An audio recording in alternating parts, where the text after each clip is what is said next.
आदाब। अख्तरुल ईमान का नाम किसी तारुफ का मोहताज नहीं है। उर्दू की नज़मिया शायरी में अख्तरुल ईमान एक मुमताज़ मकाम रखते हैं। उर्दू के जिन शायरों को उनकी ज़िंदगी में बेपनाह मकबूलियत और शोहरत मिली, उनमें अख्तरुल ईमान का नाम सर फहरिस्त है। अख्तरुल ईमान 12 नवंबर 1915 को उत्तर प्रदेश के ज़िला बिजनौर के नजीबाबाद किला पत्थरगढ़ में पैदा हुए एक गरीब ख़ानदान में। उनके वालिद साहब पेशे से मुअज़्ज़िन थे, वालदा नाख़्वानदा ख़ातून थीं। दिल्ली के एक यतीम खाने में उनकी परवरिश हुई, इब्तदाई तालीम हुई। यतीम खाने में परवरिश के बिना पे कई अहबाब ने, जिनमें फ़िराक गोरखपुरी भी शामिल हैं, उनको ये लगा कि अख्तरुल ईमान, उन्होंने लिख दिया फ़िराक साहब ने कि अख्तरुल ईमान बचपन में यतीम हो गए थे।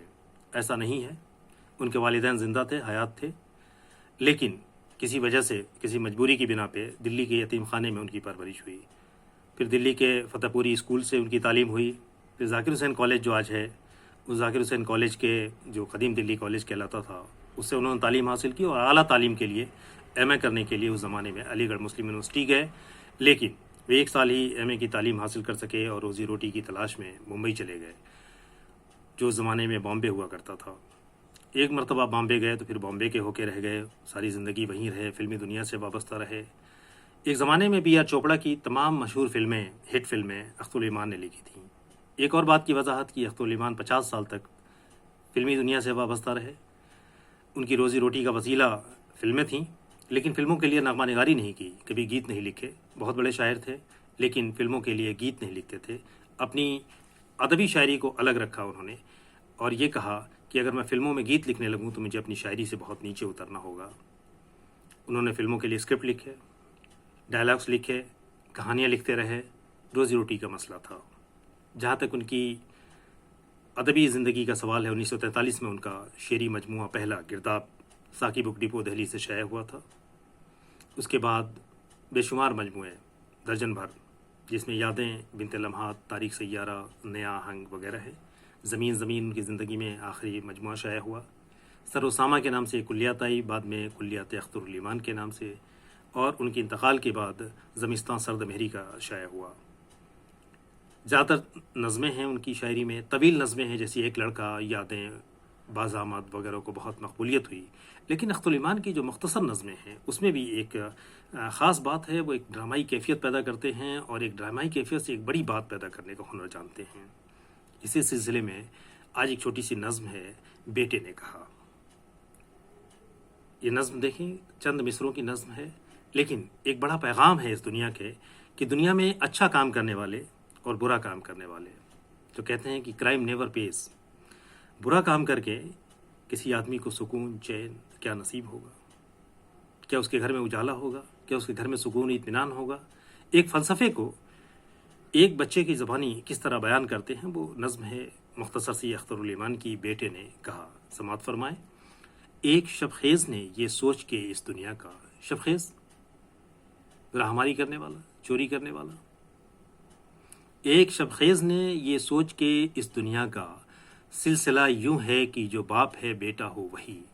सिलसिला यूं है कि जो बाप है बेटा हो वही, अपने हमराह लिया लख्त जिगर को एक रात। जाहिर सी बात है, एक डॉक्टर अपने बेटे को डॉक्टर बनाना चाहता है, एक इंजीनियर अपने बेटे को इंजीनियर बनाना चाहता है, एक फ़िल्म अदाकार अपने बेटे को फ़िल्म अदाकार बनाना चाहता है। एक शबखेज़, एक चोर, एक राहमारी करने वाला अपने बेटे को उसी फ़न में महारत दिलाना चाहता है, वो अपने साथ ले जाता है ट्रेनिंग के लिए उसको। नज़्म यहाँ से शुरू होती है कि एक शबखेज़ ने ये सोच के इस दुनिया का, सिलसिला यूं है कि जो बाप है बेटा हो वही, अपने हमराह लिया लख्त जिगर को एक रात, राहमारी के लिए चल पड़ा तारीकी में। राहमारी के लिए चल पड़ा तारीकी में, दोनों चुपचाप चले जाते थे आगे पीछे, दोनों चुपचाप चले जाते थे आगे पीछे। जब निकल आए बहुत दूर तो एक समत कहीं, जब निकल आए बहुत दूर तो एक समत कहीं, एक समत कहीं। बाप ने रुक के किसी घर की तरफ देखा, बाप ने रुक के किसी घर की तरफ देखा, कहा वो जो घर है ना, वो जो घर है ना, दिया रखा है खिड़की में जहाँ, वो जो घर है ना, दिया रखा है खिड़की में जहाँ। मैंने उस घर को कई बार किया है ताराज, मैंने उस घर को कई बार किया है ताराज। सुन के बेटे ने कहा बाप से, सुन के बेटे ने कहा बाप से, लेकिन बाबा پھر یہ کیوں ہے کہ اندھیرا ہے ہمارے گھر میں، پھر یہ کیوں ہے کہ اندھیرا ہے ہمارے گھر میں، اور اس گھر میں ابھی تک بھی دیا جلتا ہے، اور اس گھر میں ابھی تک بھی دیا جلتا ہے۔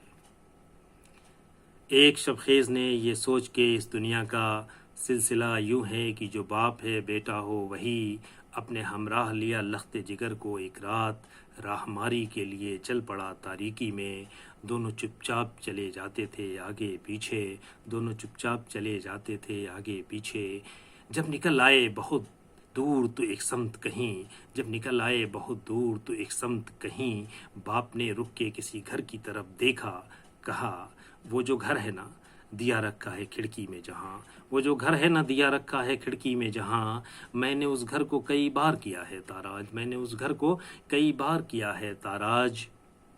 سن کے بیٹے نے کہا باپ سے لیکن بابا، سن کے بیٹے نے کہا باپ سے لیکن بابا، پھر یہ کیوں ہے کہ اندھیرا ہے ہمارے گھر میں، پھر یہ کیوں ہے کہ اندھیرا ہے ہمارے گھر میں، اور اس گھر میں ابھی تک بھی دیا جلتا ہے، اور اس گھر میں ابھی تک بھی دیا جلتا ہے۔